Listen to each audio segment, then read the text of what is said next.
Ambassador Zethkar of the Galactic Council adjusted his crystalline scales as he reviewed the preliminary reports one final time. After 3 centuries of cataloging species across the Milky Way, he thought he'd seen everything. The warrior Krillians with their plasma-based biology that could incinerate starships with focused thought.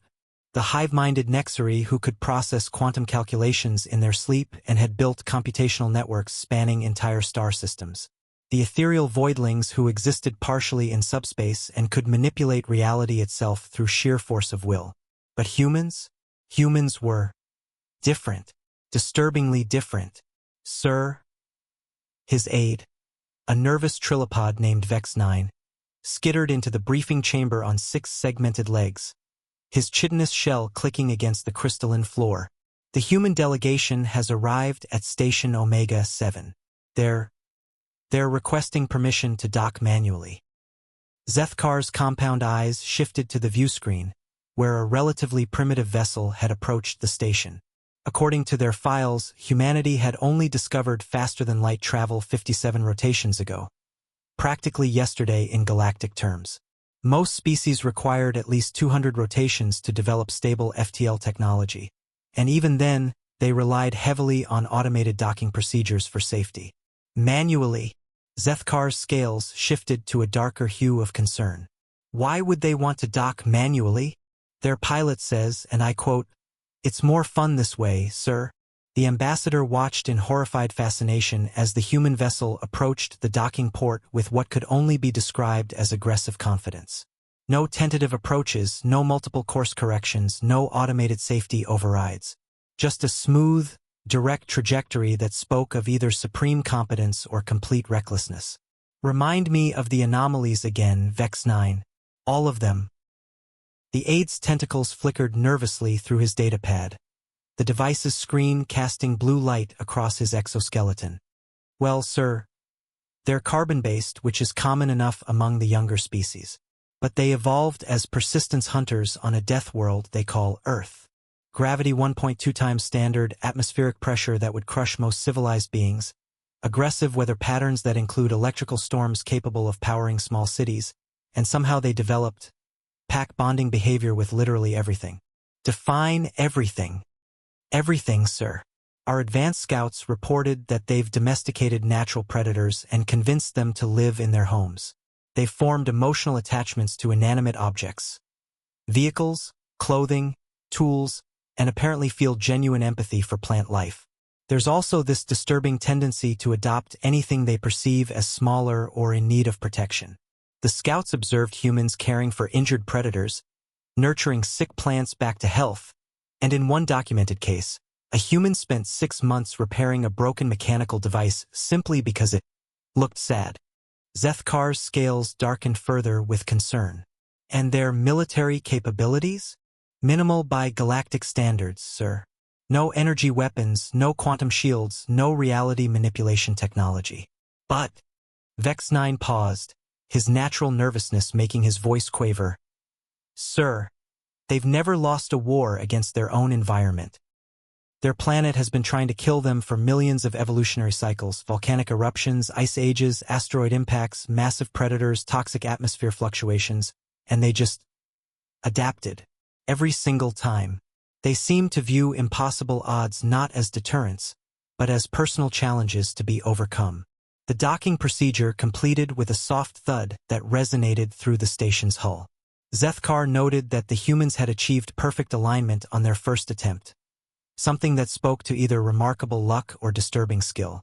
"There's more, sir," Vex-9 continued, scrolling through additional data. "Their psychological profiles indicate something called pack loyalty that extends beyond rational self-interest. They will risk their own lives to protect members of their chosen groups, even when those groups include other species. And they have this concept called honor that sometimes compels them to keep promises even when it disadvantages them." "That sounds like an evolutionary disadvantage." "One would think so, sir. Yet somehow it seems to make them more successful, not less. Other species trust them implicitly after relatively brief interactions." The human delegation was led by someone called Ambassador Rodriguez, a middle-aged female with the typical bilateral symmetry of her species, though her confident posture and alert eyes suggested a mind far more active than most newly contacted civilizations possessed. She was accompanied by a small team. A scientist identified as Dr. Thompson, who seemed to be cataloging everything she saw with obvious delight. A military advisor called Colonel Murphy, whose relaxed demeanor somehow managed to convey both competence and good humor, and strangely, what appeared to be a small four-legged creature with fur. "Welcome to Galactic Council Station Omega-7, Zethkar announced formally, his translator converting his harmonic crystalline speech into the human's audio-based language. "I am Ambassador Zethkar, Senior Council Representative, and this is my aide Vex-9.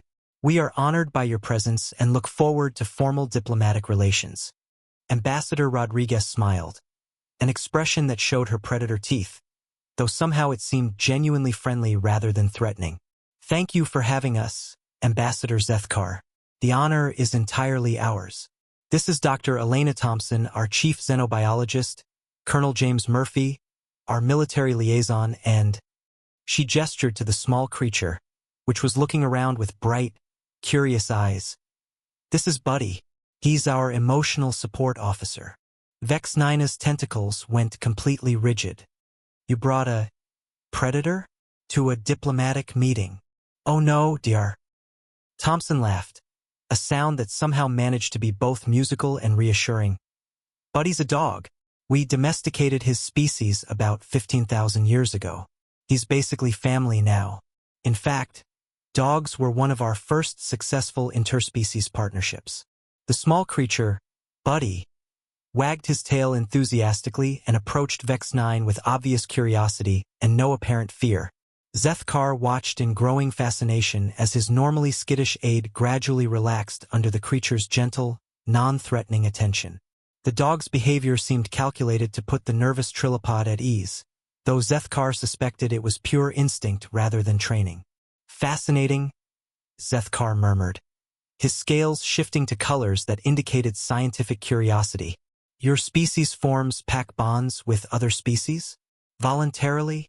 "We form bonds with pretty much everything," Colonel Murphy said with a grin that somehow managed to be both proud and slightly embarrassed.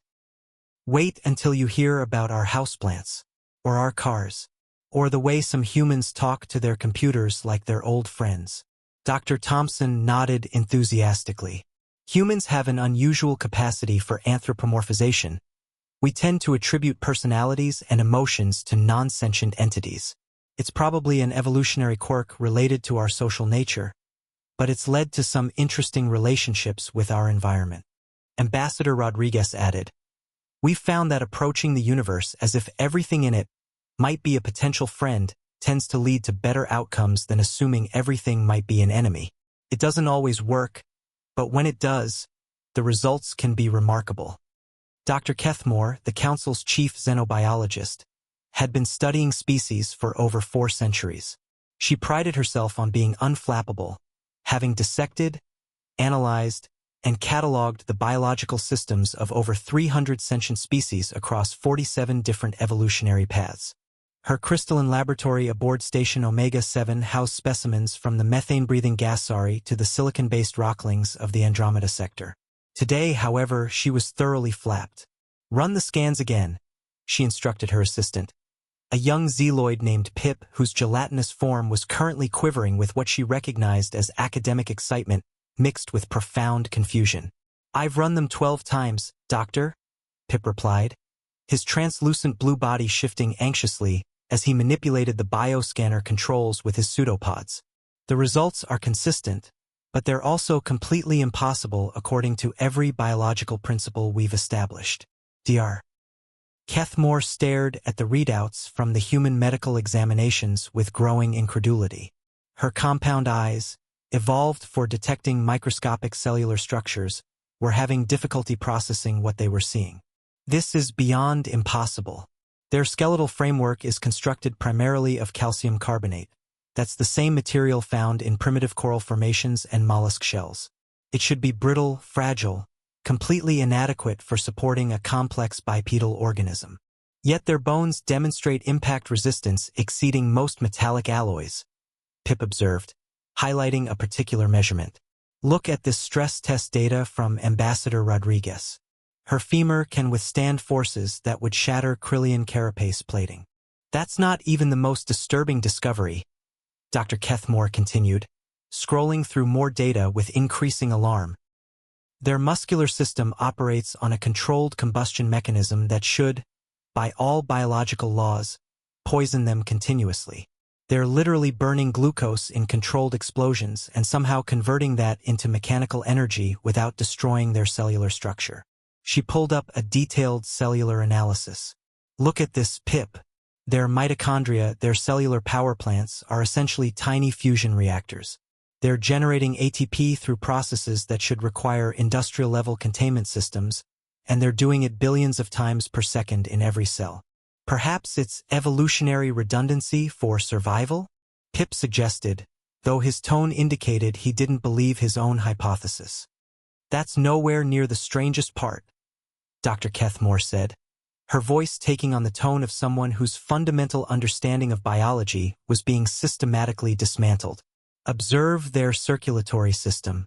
They're bilateral creatures, yes, but they have two separate pumps for their liquid transport system. 2. Most advanced species evolved beyond such primitive redundancy millennia ago.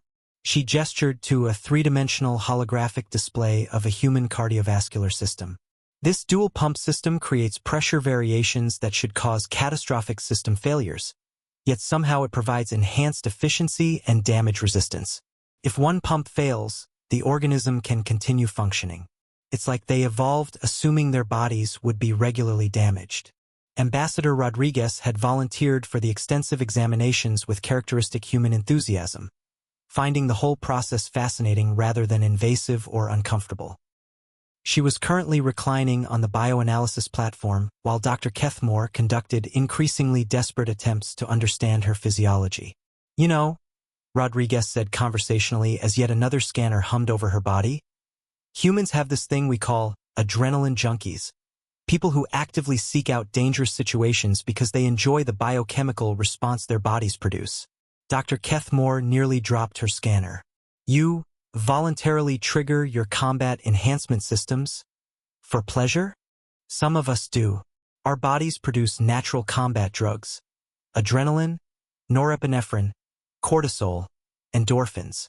When we're in danger, we get faster, stronger, more focused, and we feel less pain. Some humans become psychologically addicted to that state. Pip's gelatinous form went completely still.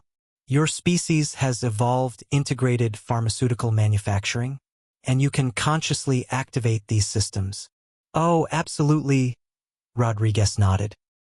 We have entire sports and recreational activities based on triggering controlled fear responses. Skydiving, bungee jumping, rock climbing, motorcycle racing, something called extreme ironing. What's extreme ironing? Dr. Kethmore asked, her scientific curiosity overcoming her professional detachment. You iron clothes in dangerous or unusual locations. Mountain peaks, underwater, during natural disasters, while skydiving. Rodriguez paused at their expressions of horror. Humans get bored easily. We need stimulation to feel fully alive. Our brains are wired to seek novelty and challenge. Dr. Thompson, the human scientist, had been quietly observing the medical equipment with obvious fascination. This is remarkable biotechnology, she commented, examining a molecular-level scanner. How do you power these analysis systems? Zero-point energy matrices coupled with quantum field manipulators. Dr. Kethmore replied absently, still staring at Rodriguez's impossible scan results. Fascinating. We haven't developed quantum manipulation yet. We're still using controlled nuclear fusion, solar collection, wind generation, hydroelectric systems, geothermal tapping. Pip's gelatinous form suddenly expanded with surprise. You harness your star's electromagnetic output directly? And your planet's atmospheric circulation patterns? And gravitational water displacement? Of course, Dr. Thompson continued matter-of-factly. We also use tidal forces from our moon's gravitational influence, thermal energy from our planet's molten core, biomass conversion from organic waste, and we're experimenting with something called piezoelectric generation that converts mechanical vibrations into electrical energy. Dr. Kethmore and Pip stared at her in stunned silence. You systematically domesticated your entire planetary environment, Dr. Kethmore whispered. You turned every natural force into a tool. Well, Colonel Murphy interjected with characteristic human understatement. We try to work with what we've got instead of fighting against it. But the most disturbing discovery came when Dr. Kethmore decided to test their pain tolerance and healing capabilities. This is a standard neural stimulator, she explained, showing them a sleek silver device about the size of a stylus. It creates controlled nerve impulses that simulate tissue damage. Most species register significant discomfort at level 3 on our scale. She applied the device to Ambassador Rodriguez's forearm and activated it at the lowest setting. Rodriguez blinked. I feel a slight tingling sensation. Is it working properly? Dr. Kethmore increased the setting to level 5, enough to cause most council species to request immediate cessation. Now there's a mild warming feeling, Rodriguez reported helpfully, kind of like drinking hot coffee on a cold day. By the time Rodriguez registered what other species would consider moderate pain, the device was operating at settings that would render most council races unconscious from shock. What's your species' typical pain tolerance? Dr. Kethmore asked weakly. Well, Rodriguez considered thoughtfully, I once dislocated my shoulder during a mountain climbing expedition and hiked 12 kilometers to reach medical assistance. My colleague here, she nodded toward Dr. Thompson, once performed an emergency appendectomy on herself during an Antarctic research mission using improvised tools and local anesthetic. You performed surgery on yourself while experiencing pain in hostile environmental conditions. Dr. Thompson shrugged with casual indifference to what should have been an impossible feat of endurance. The alternative was death, and I had research to complete. The mission was too important to abandon over a minor medical inconvenience. Dr. Kethmore stared at the 3 humans, then at their impossible physiological readings, then back at the humans. For the first time in 4 centuries of xenobiological research, she was completely out of scientific explanations. Your species, she said slowly, has evolved biological systems that violate fundamental principles of biochemistry, physics, and evolutionary biology. You shouldn't be able to exist, let alone thrive. Yet here we are, Rodriguez said with a smile that somehow managed to be both humble and quietly proud. Here you are. Dr. Kethmore agreed faintly, wondering if she needed to completely revise her understanding of what was biologically possible in the universe. Behavioral psychologist Dr. Nexala had spent her career studying the social structures of sentient species across the galaxy. In her 3 centuries of research, she had analyzed the rigid caste systems of the Hive Lords, decoded the quantum-entangled collective consciousness of the Meshkari, and written definitive papers on the anarchic individualism of the lone stalkers of Proxima Vex. She considered herself the galaxy's foremost expert on pack dynamics, hive minds, tribal hierarchies, and solitary hunters. Nothing had prepared her for humans. Her research facility aboard Station Omega 7 was a marvel of xenopsychological engineering, observation chambers designed to accommodate everything from gaseous beings to creatures that existed partially in parallel dimensions. The walls were lined with behavioral analysis equipment calibrated for 43 different types of neural activity, and her personal collection of social dynamic models filled an entire database core. Today, that expertise felt completely inadequate. So, she began her formal interview with the human delegation, her 4 independently moving eyes focusing on different members of the group, while her data recorders captured every microexpression and biorhythm fluctuation. Your species forms what you call families, small genetic groups for resource sharing and offspring protection. This is common enough among mammalian species. But our preliminary reports suggest you extend this bonding behavior far beyond your immediate genetic relatives. Oh, absolutely, Ambassador Rodriguez replied with the casual tone that Dr. Nexala was learning to associate with humans discussing their most inexplicable behaviors. We form chosen families, friendships that can last lifetimes, romantic partnerships, professional bonds, community connections, tribal affiliations, national identities. And with other species? Dr. Nexala pressed, already knowing the answer would challenge her understanding of evolutionary psychology. Certainly, dogs, cats, horses, dolphins, elephants, whales, birds of various species. Some humans bond with reptiles, amphibians, fish, even arachnids and insects. Dr. Nexala's 4 eyes blinked in careful sequence, a sign of deep cognitive processing. Arachnids? You form emotional bonds with predatory 8-legged creatures whose evolutionary purpose is to hunt and consume other organisms. Dr. Thompson nodded enthusiastically, her face lighting up with the expression humans displayed when discussing subjects they found personally meaningful. I had a tarantula named Charlotte for 12 years. She was incredibly affectionate in her own way. She had distinct preferences, recognizable moods, and what I can only describe as a personality.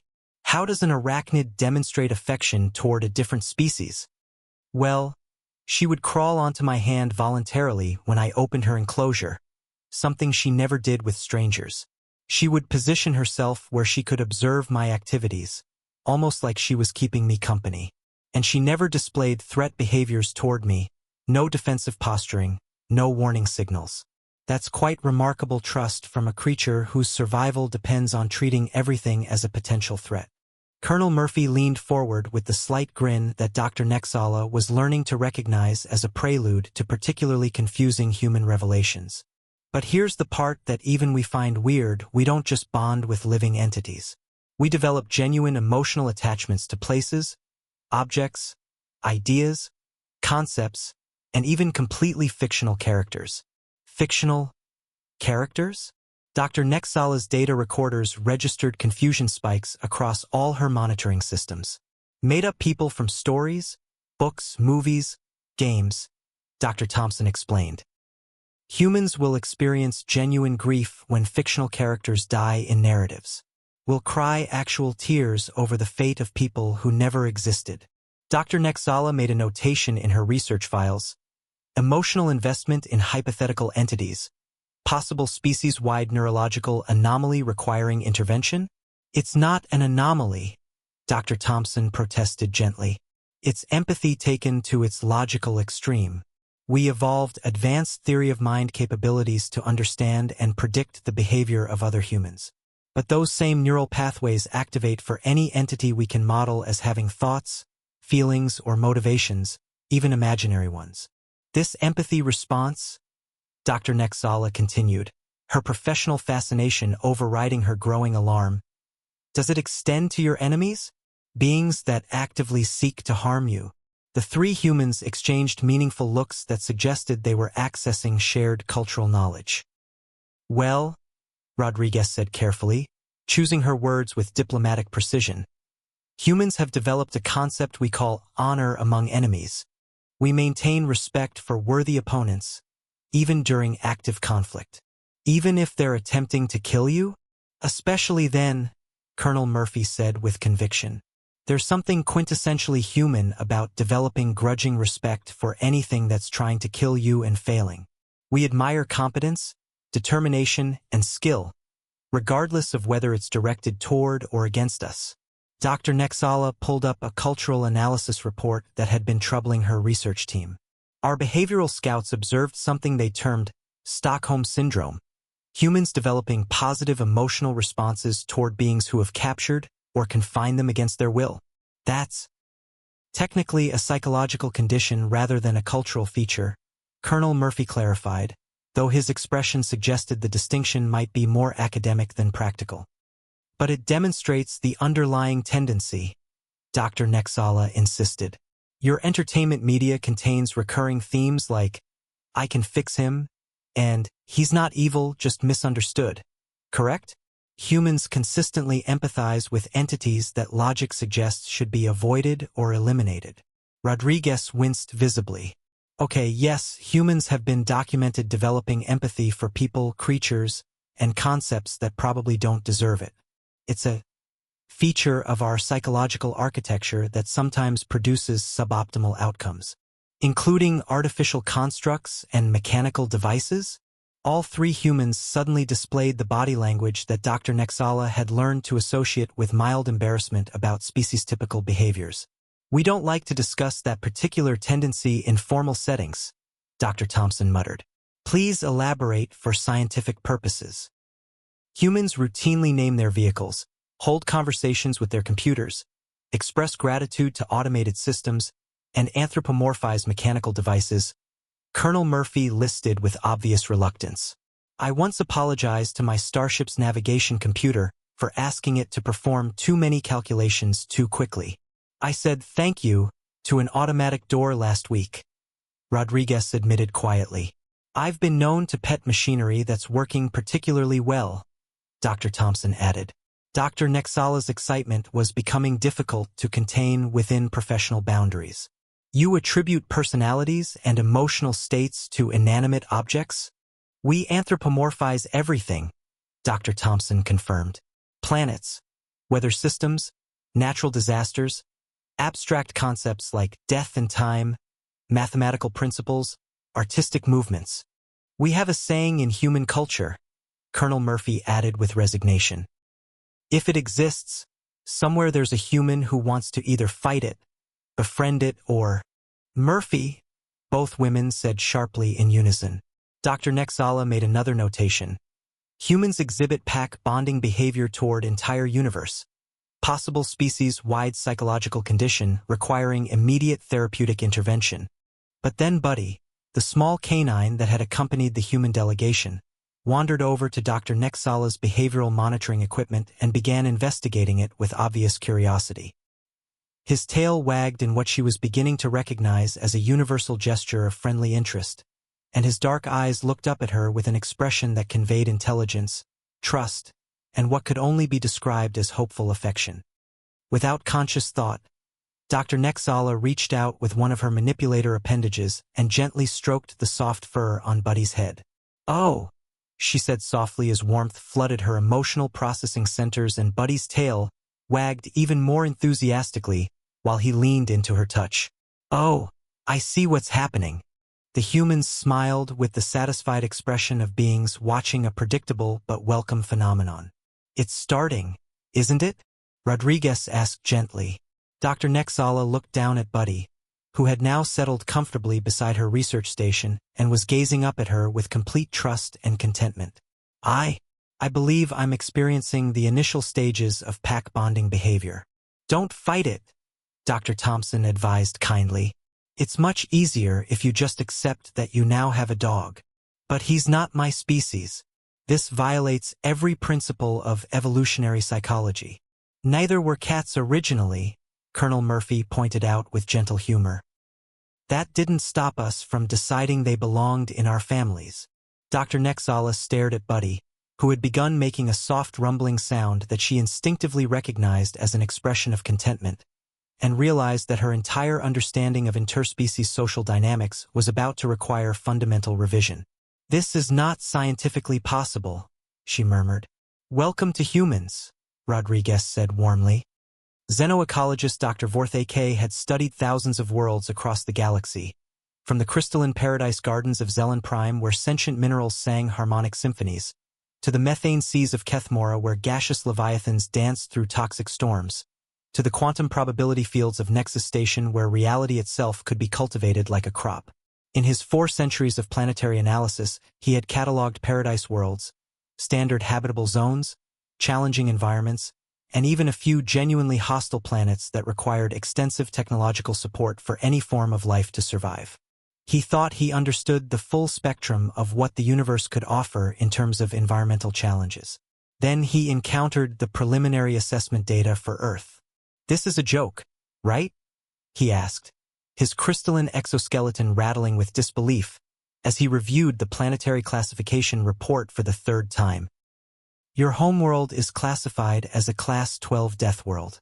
That's the highest rating on our environmental hostility scale. We created that classification for planets so dangerous that even brief exposure would be fatal to most known life forms." The humans assembled in his xenoecological laboratory looked genuinely confused by his distress. Ambassador Rodriguez tilted her head with the expression Dr. Vorthe K. was learning to associate with humans attempting to understand why others found their normal existence alarming. "Earth's not that dangerous," Dr. Thompson protested mildly. Sure, it has some challenging aspects, but it's home. We've learned to work with its personality. Dr. Vorthake's exoskeleton clattered more violently as he pulled up detailed atmospheric analysis data. Your atmosphere contains 21% oxygen. That's an explosive concentration. Most civilized worlds maintain oxygen levels below 8% for safety reasons. Your atmospheric composition should result in spontaneous combustion events during electrical storms, which, he paused to check another data set, occur roughly 40,000 times per day across your planetary surface. Lightning storms can be pretty spectacular, Colonel Murphy acknowledged with what Dr. Vorthake was beginning to recognize as characteristic human understatement. But they're mostly predictable. We have early warning systems. Your weather systems, Dr. Vorthake continued, his voice rising to frequencies that indicated severe academic distress, include rotating atmospheric vortexes called tornadoes that can achieve wind speeds exceeding 300 kilometers per hour and level entire settlements. You have frozen precipitation events called blizzards that can bury structures under meters of crystallized water. Your electrical storms generate plasma discharges with enough energy to vaporize most known life forms, and you have documented phenomenon called fire tornadoes, rotating columns of combusting gases that move across your landscape, consuming everything in their path. Well, yes, Ambassador Rodriguez admitted, but those are pretty rare occurrences. Most of the time, our weather is quite pleasant. Define rare, Dr. Vorthake demanded. Dr. Thompson consulted a small handheld device. Tornadoes occur about 1,000 times per year, mostly in specific geographic regions. Blizzards are seasonal in temperate zones. Major thunderstorms happen daily, but they're usually localized. Fire tornadoes are genuinely rare, maybe a few dozen per year during drought conditions. Dr. Vorthake stared at her in horror. You consider 1,000 tornado events per year to be rare? Relatively speaking, Colonel Murphy said, Earth's a big planet. The odds of any individual human encountering a tornado in their lifetime are actually pretty low. Dr. Vorthake scrolled through more data, his horror compounding with each entry. Your planetary surface is unstable.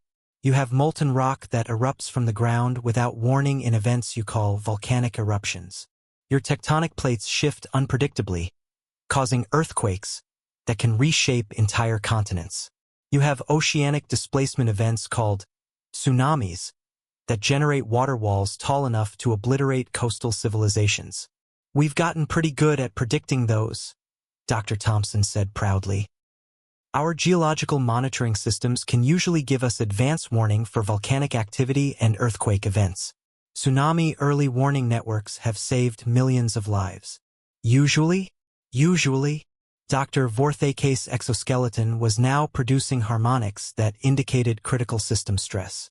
You've developed your entire civilization around, usually, predicting planetary disasters? We've also developed disaster preparedness protocols, evacuation procedures, emergency response systems, and resilient infrastructure design, Rodriguez added. Humans are pretty good at adapting to challenging circumstances. Dr. Vorthake pulled up the biological survey data. Your planet's surface is 70% covered in water that will kill most oxygen-breathing species through drowning. Your land masses contain apex predators that actively hunt sapient-sized prey. Your plant life includes species that are toxic, carnivorous, parasitic, or in some cases, explosive. You should see our Australia, Colonel Murphy added helpfully. Dr. Vorthake definitely did not want to see Australia. The brief description in his files was sufficient. Isolated continental region where evolution appears to have been conducted by entities with a sadistic sense of humor. Contains the highest concentration of venomous species per square kilometer in the known galaxy, including multiple organisms capable of killing adult humans within minutes of contact. But here's what I fundamentally don't understand, Dr. Vorthake continued, his professional composure cracking under the weight of incomprehensible data. Most Deathworld species evolve advanced survival instincts, extreme caution, heightened fear responses, risk aversion behaviors that prioritize survival above all other considerations. According to these cultural reports, Humans actively seek out dangerous situations for entertainment purposes. We have entire industries based on recreational danger, Ambassador Rodriguez said with obvious pride. Theme parks, adventure tourism, extreme sports. What's a theme park? Recreational facilities where we construct mechanical devices specifically designed to simulate mortal danger in controlled environments. People pay money to experience terror safely. Dr. Vorthake's worldview continued its systematic collapse. You simulate danger for pleasure. Roller coasters, drop towers, haunted houses. We design experiences that trigger our fear responses because the adrenaline rush feels good. Dr. Thompson explained with the enthusiasm of someone describing a beloved hobby. Dr. Thompson activated her handheld device and projected holographic images into the air. This is called a roller coaster. Participants strap themselves into vehicles that travel at high speeds along predetermined tracks featuring steep drops, sharp directional changes, and complete inversions. And people volunteer for this experience? There are usually waiting lines, Colonel Murphy grinned. Sometimes very long waiting lines. Popular roller coasters can have wait times of several hours. Wait until you hear about extreme sports, Dr. Thompson added with obvious relish. Against every instinct of professional self-preservation, Dr. Vorthake asked. Free solo rock climbing. Scaling vertical cliff faces hundreds of meters high without safety equipment. Colonel Murphy began listing with obvious enthusiasm. Base jumping, throwing yourself off mountains, buildings, or bridges with minimal parachute protection. Cave diving, swimming through underwater tunnel systems that could collapse or flood at any moment. Storm chasing, deliberately pursuing dangerous weather phenomena to obtain close-up observations and recordings. Wingsuit flying, Dr. Thompson added, where humans wear fabric suits that allow them to glide through the air at high speeds between mountainous terrain. Big wave surfing, Rodriguez continued, riding oceanic waves 20 to 30 meters high using nothing but a board and balance. And this is recreational? Some humans do it professionally, Dr. Thompson confirmed. We have entire television networks dedicated to broadcasting dangerous activities. Extreme sports competitions. Reality shows where people compete to survive in hostile environments. Dr. Vorthake was quiet for a long moment, processing the implications of what he was learning. Let me understand this correctly. Your species evolved on a planet that has spent millions of years attempting to kill you through every conceivable environmental hazard. And instead of developing appropriate survival fears, you turned planetary hostility into entertainment. Pretty much, Rodriguez confirmed cheerfully. There's something else, Dr. Thompson said hesitantly. We've been studying your database on other classified death worlds, and we were wondering. Dr. Vorthake felt a chill that had nothing to do with his laboratory's temperature controls. What? Well, we've been looking for new challenges. Space exploration is exciting, but we've pretty much figured out how to survive on Earth. Do you think, would it be possible to visit some of these other dangerous worlds? For scientific research purposes, of course. Dr. Vorthake stared at them in absolute silence. You want to voluntarily visit other death worlds? For research. We'd be very careful, Colonel Murphy promised with the tone of someone making a reasonable request. We have excellent safety protocols developed from centuries of Earth survival experience. Your excellent safety protocols include documented practices labeled, "Hold my beer and watch this." According to our cultural analysis reports, the humans had the grace to look slightly embarrassed. Okay, that's a fair point, Rodriguez admitted. But we do have legitimate scientific safety protocols too. Redundant systems, emergency procedures, risk assessment matrices. Dr. Vorthake looked at the eager, hopeful faces of the three humans and realized something that made his crystalline core go absolutely cold. They weren't joking. They genuinely wanted to explore the most dangerous worlds in the galaxy for fun. And somewhere in the treacherous depths of his scientific mind, a small voice whispered, it might actually be fascinating to observe how they'd handle the crystal maze death traps of Zirion 7. I may need to reconsider my entire understanding of evolutionary psychology, he murmured.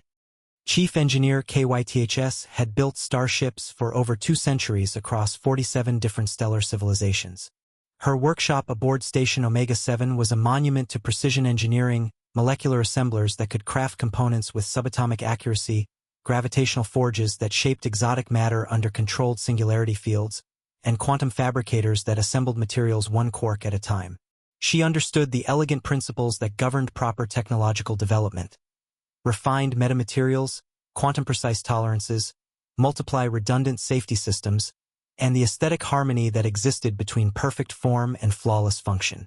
Her personal fleet of custom-designed vessels represented the pinnacle of galactic engineering philosophy. Each ship a work of art that could traverse dimensions, manipulate time streams, and convert energy into matter with 99.7% efficiency. Every component was optimized. Every system integrated seamlessly with every other system. Every possible failure mode anticipated and prevented through elegant design solutions. Human engineering, she discovered with mounting horror, operated on entirely different principles that violated every concept of proper technological development she had ever encountered. "This is your fastest ship?" she asked, reviewing the technical specifications of the human vessel that had transported the delegation to the station. Her 4 manipulator arms gestured at the holographic display with movements that conveyed professional dismay. "The FSS Persistence, yes ma'am," Colonel Murphy replied with obvious pride, apparently oblivious to the technological catastrophe he was presenting. "She's brought us safely across 17 different star systems without a single mission failure." KYTHS studied the blueprints with growing incredulity, her crystalline optical sensors focusing and refocusing as if the very act of perception might somehow make the designs more sensible.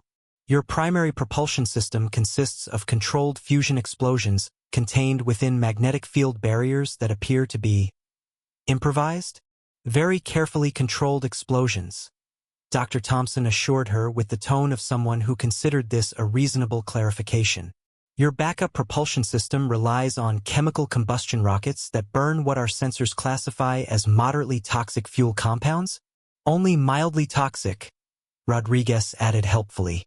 "And the toxicity is primarily an issue in enclosed atmospheric environments. In space, the exhaust just disperses harmlessly. And your emergency backup system consists of ion thrusters powered by photovoltaic collection arrays?" "Solar panels," Murphy confirmed. "They're incredibly reliable. No moving parts, no fuel requirements, virtually maintenance-free for decades." KYTHS scrolled through more specifications, her horror compounding with each revelation. "Your life support system operates on purely mechanical atmospheric recycling without quantum filtration. Your navigation computers still utilize binary code processing instead of quantum probability matrices. Your structural hull is constructed from ferrous metal alloys." "Enhanced steel alloys," Murphy corrected with the precision of someone who took professional pride in technical accuracy. "But steel nonetheless. Most civilized species abandoned ferrous metals for starship construction millennia ago in favor of programmable smart materials." KYTHS paused, her optical sensors flashing in patterns that indicated deep cognitive confusion. "How is this vessel even functionally operational?" Dr. Thompson brightened considerably, her expression taking on the enthusiasm that KYTHS was learning to associate with humans discussing their most inexplicable achievements. "Oh, it's not just functional. It's incredibly robust and adaptable. We built the Persistence using what we call the duct tape and determination engineering philosophy." "What is duct tape?" The 3 humans exchanged glances that conveyed shared cultural knowledge of some apparently fundamental concept. "It's adhesive fabric tape," Rodriguez explained with the careful tone of someone introducing an advanced technology to a primitive civilization. "Incredibly strong, completely waterproof, adheres to virtually any surface, maintains integrity across extreme temperature ranges, and can temporarily repair almost anything." "You repair starship components with adhesive tape?" "When necessary," Murphy confirmed without apparent shame. "We also use cable ties, adjustable clamps, impact tools, and sometimes we just hit malfunctioning systems with hammers until they resume proper operation. KYTHS felt her entire understanding of engineering methodology beginning to destabilize. You hit starship components with primitive kinetic tools? Percussive maintenance, Dr. Thompson said with obvious pride. Sometimes complex systems just need kinetic realignment to restore proper operational parameters. A few strategic impacts can resolve intermittent connection failures, stuck mechanical interfaces, or calibration drift issues. But surely your advanced systems require more sophisticated repair methodologies? Colonel Murphy produced a handheld device that appeared to be constructed from multiple primitive tools somehow integrated into a single unit. This is a multi-tool. It contains screwdrivers, pliers, wire cutters, a knife, a small hammer, scissors, and a file. This single device can repair approximately 90% of the technical problems we encounter during space operations. And the remaining 10%? Duct tape. All three humans said simultaneously. KYTHS reviewed the maintenance logs with increasing disbelief. According to these records, you've performed repairs during active combat situations, while navigating asteroid fields under sustained acceleration, and in one documented case, during atmospheric entry procedures, emergency repairs. Dr. Thompson explained matter-of-factly. Our navigation sensor array suffered micrometeorite damage while we were approaching a planetary system, so I performed an extravehicular spacewalk to manually realign the detection dishes while we were entering the gravity well. You performed extravehicular maintenance while descending into a planetary gravity field? It was either that or crash into the planet's surface, she said with a shrug that suggested this was obviously the only reasonable choice. Most species would consider imminent planetary impact to be acceptable grounds for mission termination and evacuation procedures. The three humans stared at her with expressions of genuine confusion. Abort the mission? Rodriguez asked as if the concept were completely foreign. But we had objectives to complete. People were depending on us. KYTHS pulled up another section of the maintenance records. You've also performed what you classify as field modifications, alterations to ship systems using non-standard components acquired during mission operations. Oh yes, Murphy grinned with obvious satisfaction. We once replaced a burned-out power regulation module with components salvaged from a malfunctioning beverage preparation device. A beverage preparation device? Coffee machine, Dr. Thompson clarified. It had exactly the right voltage regulation circuits and thermal management systems.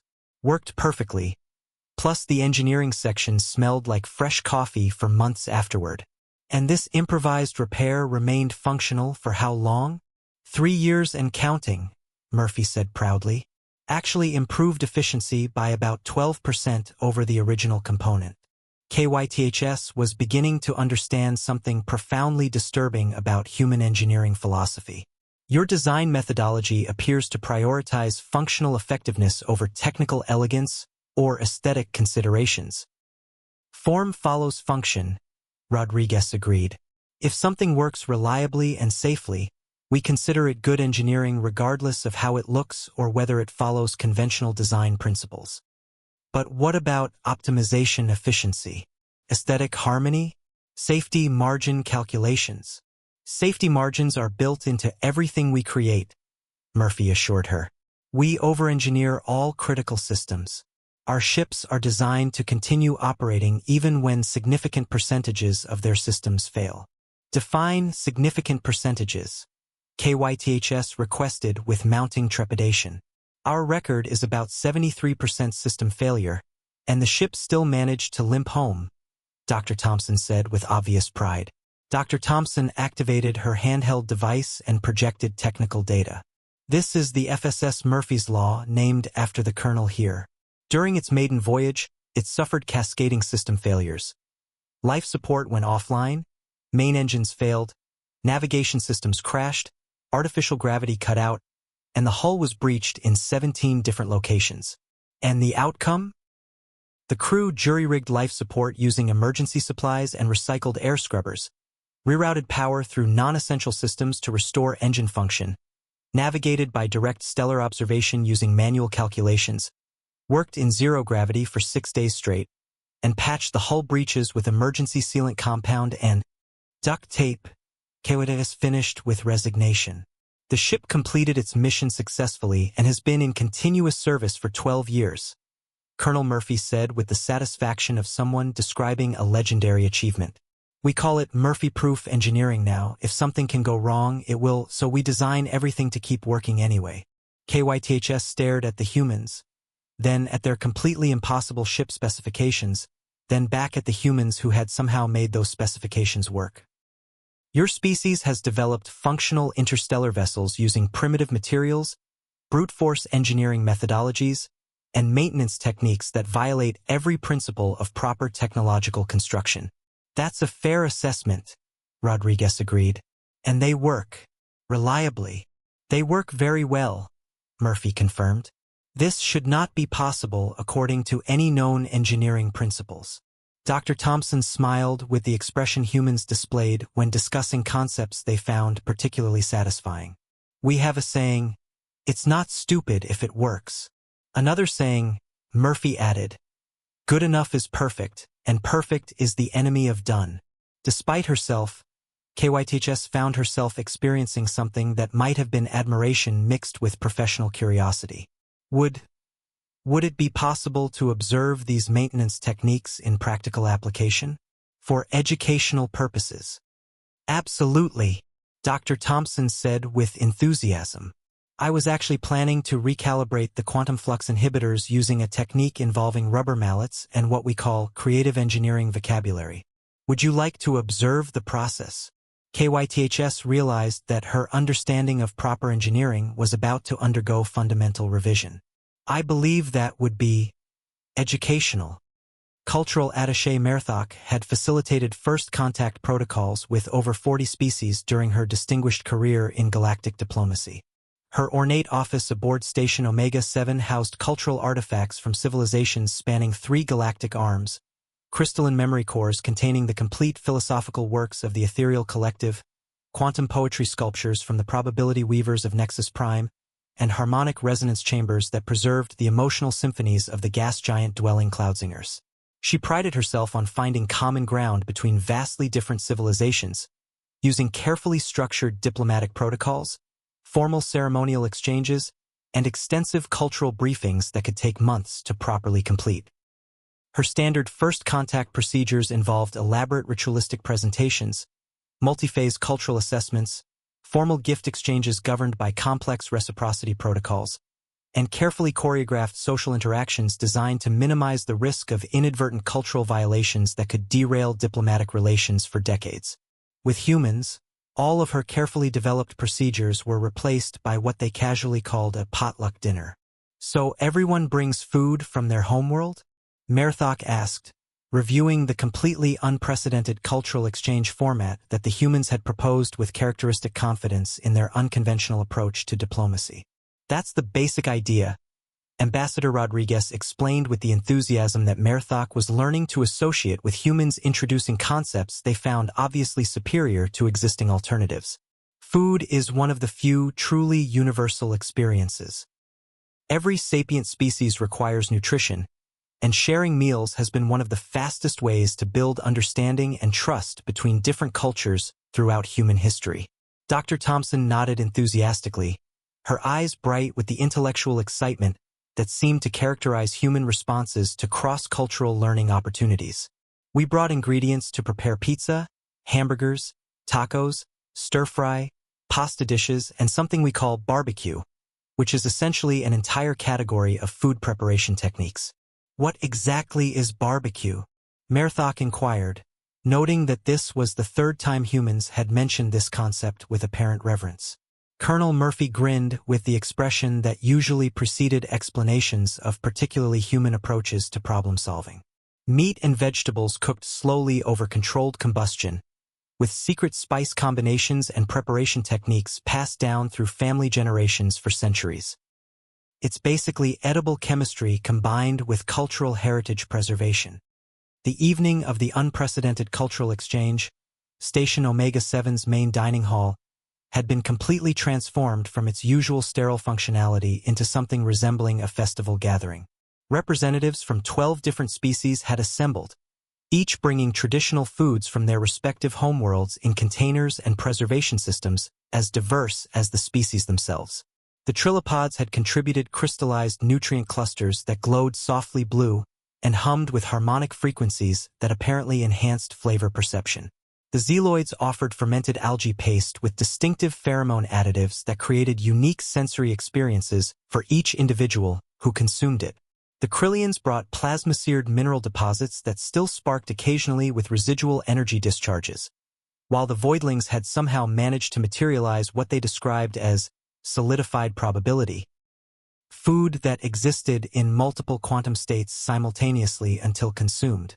And the humans had somehow constructed what they enthusiastically called a taco bar, an interactive food preparation station that seemed to violate every principle of formal diplomatic dining. "You just assemble your own nutrition?" asked Zektar, a voidling who existed partially in subspace and rarely engaged with physical matter in such direct ways. "It's interactive dining," Dr. Thompson explained while loading her plate with various ingredients in combinations that seemed to follow no predetermined pattern. "You choose what you want, how much you want, and combine flavors however appeals to your individual preferences." Ambassador Rodriguez was meanwhile demonstrating pizza construction to a group of fascinated Nexari whose hive-mind consciousness had never encountered the concept of individual food customization. "See, you start with the bread base, we call it dough. Then add sauce, cheese, and whatever toppings appeal to you. Everyone develops their own preferences based on personal taste, cultural background, dietary requirements, and pure experimentation. This is customizable nutrition?" the Nexari hive queen asked, her complex vocal harmonics indicating profound conceptual adjustment taking place within their collective consciousness. "Exactly. Some people prefer vegetables, some want meat, some like spicy flavors, some enjoy mild tastes, some want everything mixed together, some prefer simple combinations. Food becomes a form of personal expression." But the real breakthrough in cross-cultural understanding came when Colonel Murphy activated what he called a portable combustion cooking device, essentially a controlled fire system designed for food preparation. "What is that apparatus, Dr. Vorthak asked nervously as aromatic smoke began rising from the metal contraption, his crystalline sensors detecting chemical reactions that triggered his species' fire danger responses. "Portable grill for outdoor cooking," Murphy explained cheerfully while adjusting flame controls with practiced competence. "We're going to cook various proteins and vegetables over open flame using direct heat transfer." Several alien representatives stepped back in obvious alarm, their various sensory organs detecting what their evolutionary programming classified as dangerous combustion events. "You're deliberately creating uncontrolled combustion? Inside a space station?" "Very controlled combustion," Murphy assured them with the confidence of someone who had been managing fire-based cooking for decades. "Humans have been preparing food with flame for hundreds of thousands of years.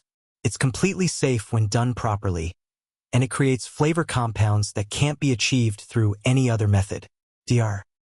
Kethmore, the xenobiologist, was monitoring the proceedings with scientific fascination while documenting what she was beginning to recognize as a fundamental example of human social engineering. The humans are engaging in ritualistic food preparation involving controlled combustion, complex chemical reactions, and improvisational ingredient combination, while simultaneously creating an environment that encourages voluntary cross-species social interaction. But something unexpected and remarkable began happening as the cultural exchange progressed. The various alien species, initially cautious about human food preparation methods, started approaching the human food stations with curiosity rather than fear, drawn by aromatic compounds that activated positive responses in their diverse sensory systems. The trilopods discovered that human spicy sensations, caused by capsaicin compounds in chili peppers, triggered their pleasure receptors in completely novel ways, creating experiences they described as crystalline fire harmony. The zealoids found that human carbonated beverages created fascinating textural sensations within their gelatinous forms, while the effervescence interacted with their chemoreceptive systems to produce what they called bubble euphoria. Even the typically incorporeal voidlings were fascinated by the concept of temperature variation in food preparation, having never encountered the idea that thermal states could enhance nutritional experiences. This is remarkable, Merthok observed as she watched a Krillian and a Trilopod collaborating on building what humans called a fusion taco, combining their respective species' food traditions with human preparation techniques. Natural cultural exchange is occurring without formal protocols, structured mediation, or diplomatic oversight. Ambassador Rodriguez was patiently teaching a group of young Nexari drones how to flip pancakes, a food preparation technique that seemed to delight them with its combination of timing, skill, and potential for spectacular failure. Meanwhile, Dr. Thompson was learning to appreciate fermented algae paste. It's like blue cheese, but more complex and with interesting textural variations.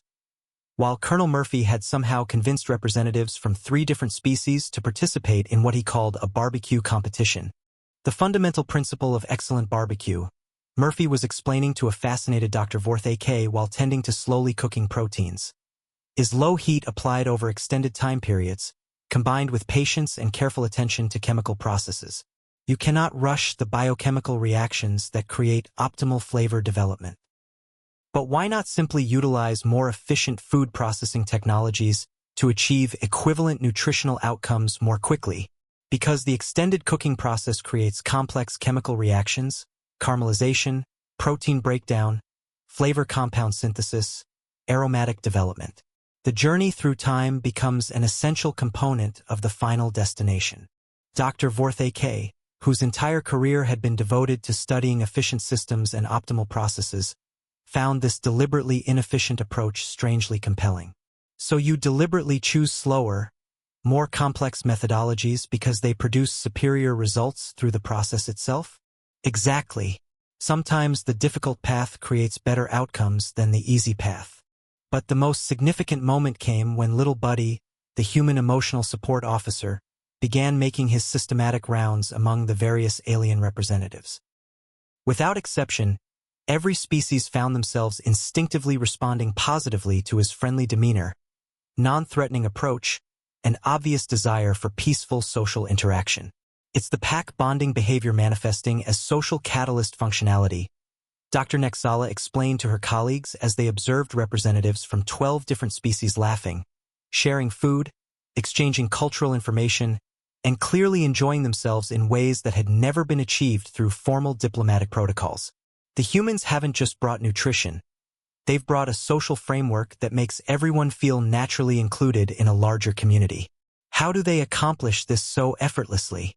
Merthok asked, genuinely mystified by the success of such an informal approach to cross-cultural relations. Ambassador Rodriguez appeared beside them, carrying a plate of what appeared to be crystallized trilopod nutrients arranged artistically on human bread foundation. Glowing pizza, she announced proudly. Innovation through collaborative experimentation.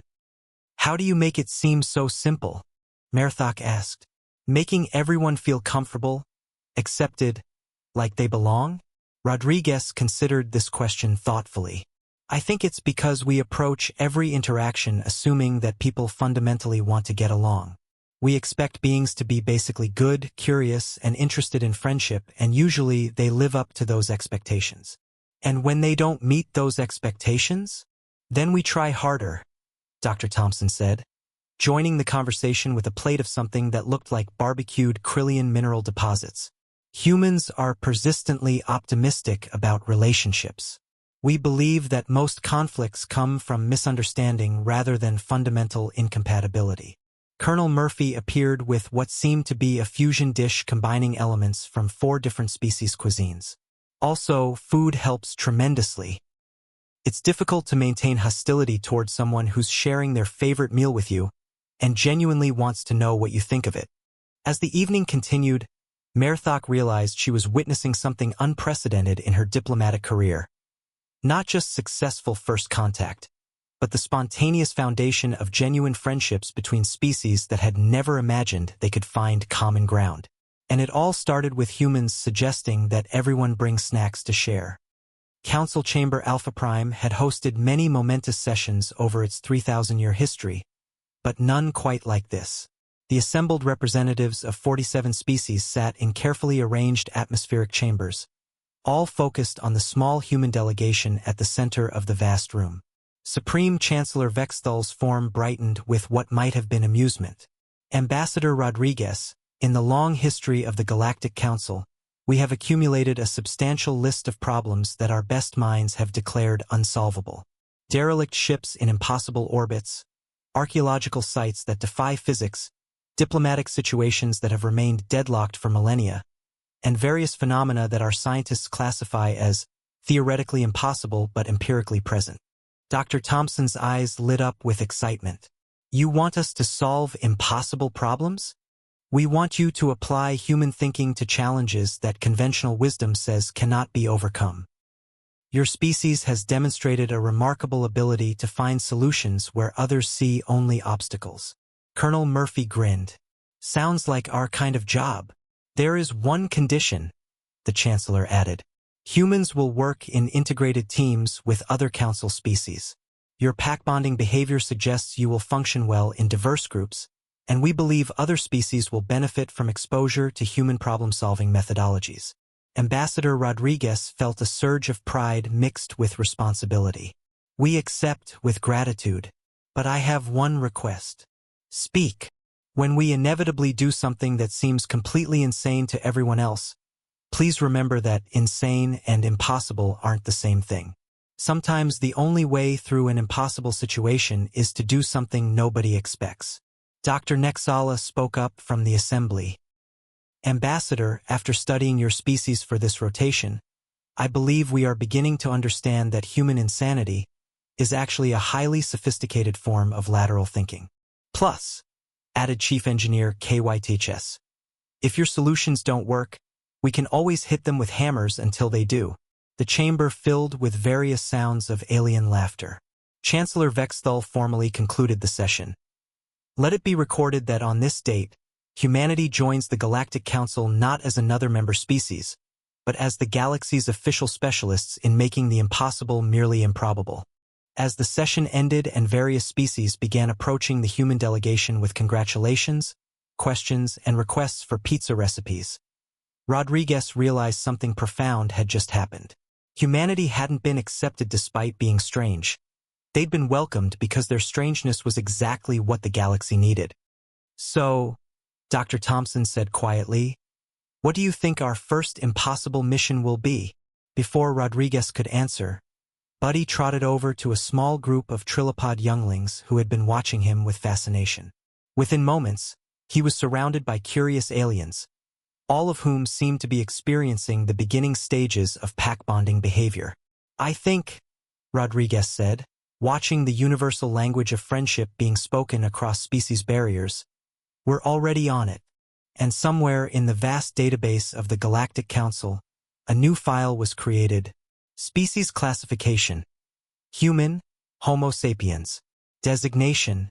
Impossible situation specialists. Primary characteristics. Weaponized optimism. Engineering through determination. Universal friend-making capability. Threat level. 0 to galactic stability. Maximum to conventional thinking. Special notes. Do not attempt to discourage. Highly contagious enthusiasm. Side effects may include increased problem-solving capabilities, spontaneous collaborative behavior, and inexplicable fondness for small furry creatures. Status. Full council membership approved. Welcome to the galaxy's most peculiar species. Thus began humanity's integration into galactic civilization, not as conquerors or supplicants, but as the species that looked at the word impossible and heard challenge accepted. And while the galaxy would never be quite the same, everyone agreed it was probably going to be a lot more interesting. Vexthal, an ancient being whose crystalline form had overseen the council for 6 centuries, called the session to order with a harmonic resonance that translated across all universal communication protocols. We are gathered, the Chancellor began, to determine the classification and integration status of species 2847C, designation human, from the 3rd planet of the Sol system. Ambassador Rodriguez felt the weight of thousands of eyes, optical sensors, and various perception organs focused on her small team. Dr. Thompson clutched her data pad nervously, while Colonel Murphy maintained his characteristic calm confidence. Even Buddy seemed to sense the importance of the moment, sitting quietly at Rodriguez's feet. Over the past rotation, Chancellor Vexthal continued, "Our xenological teams have conducted comprehensive studies of human biology, psychology, culture, and technology. The results have been unprecedented." Dr. Kethmore rose first, her crystalline exoskeleton chiming softly. "From a biological perspective, humans represent a unique evolutionary path. They are the only known species to achieve sapience while retaining active pursuit of danger as a recreational activity. Their pain tolerance, adaptive capabilities, and redundant biological systems suggest evolution under extreme selective pressure. Yet they demonstrate remarkable genetic stability." Dr. Nexala spoke next. "Psychologically, humans exhibit universal pack-bonding behavior that extends beyond their own species to encompass any entity they perceive as worthy of care, including fictional constructs and inanimate objects. This should result in evolutionary disadvantage, yet instead creates unprecedented cooperative capabilities." Chief Engineer KYTHS added her assessment. "Their technology violates every principle of elegant engineering, yet achieves functionality through brute force solutions and adaptive maintenance techniques. Their repair methodologies should not work, but demonstrate effectiveness rates exceeding optimized systems." Dr. Vorthake concluded the scientific reports. "Their homeworld classification as a Class 12 death world should have produced a species of extreme caution and survival instinct. Instead, humans actively seek challenges and demonstrate voluntary exploration of dangerous environments as a cultural norm." The chamber fell silent as Chancellor Vexthal processed this information. "Cultural Attaché Merthok," the Chancellor continued, "please present your assessment of human integration potential." Merthok stood gracefully. "Honored Chancellor, in 47 first contact scenarios, I have never encountered a species with such natural diplomatic instincts. Humans demonstrate an intuitive ability to find common ground between disparate entities and create social frameworks that encourage cooperation." "And your recommendation?" "Immediate integration with full council membership, despite their technological limitations. The social benefits outweigh any technical disadvantages." Murmurs rippled through the chamber in dozens of languages, frequency spectrums, and pheromone releases. Full membership usually required centuries of gradual integration. Chancellor Vexthal focused their attention on the human delegation. "Ambassador Rodriguez, before we render our decision, do you have any statement to make on behalf of your species?" Rodriguez stood slowly, feeling the weight of representing all humanity. "Honored Chancellor, members of the Galactic Council, we know we're different. We know we do things in ways that might seem strange or inefficient or even dangerous to other species." She paused, looking around the vast chamber. "But here's what I think makes us human. We don't see differences as barriers. We see them as opportunities. Every species here has something to teach us and something to learn from us. We're not asking you to accept us despite our peculiarities. We're asking you to accept us because of them." Dr. Thompson stepped forward. "Diversity drives innovation. Our differences aren't bugs in the system. They're features that make the whole galaxy stronger." Colonel Murphy added, "And when things go wrong, when systems fail or disasters strike or the impossible becomes probable, you'll want humans on your team, because we specialize in making impossible things possible." Chancellor Vexthal considered their words, then addressed the assembly. "The question before us is not whether humans are like other species. Clearly, they are not. The question is whether their differences represent a threat or an asset to galactic civilization." The Chancellor paused, their crystalline form shifting through various color spectrums as they processed the decision. "In 3,000 years of galactic governance, we have encountered warrior races, intellectual powerhouses, technological masters, and spiritual guides. We have never encountered a species whose primary characteristic is the stubborn refusal to accept that anything is truly impossible." Another pause. The Council recognizes that humans represent something entirely new, a species that treats the fundamental challenges of existence as problems to be solved rather than limitations to be accepted. They bond with enemies, engineer solutions that shouldn't work, explore dangers for entertainment, and somehow make everyone around them more than they were before.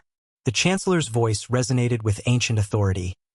Therefore, the Council grants Species 2847C full membership status, with the understanding that humans will serve in our Impossible Situations Division, a department we are creating specifically for them. The chamber erupted in various expressions of approval, surprise, and curiosity. "What's the Impossible Situations Division?" Rodriguez asked. "Chancellor,"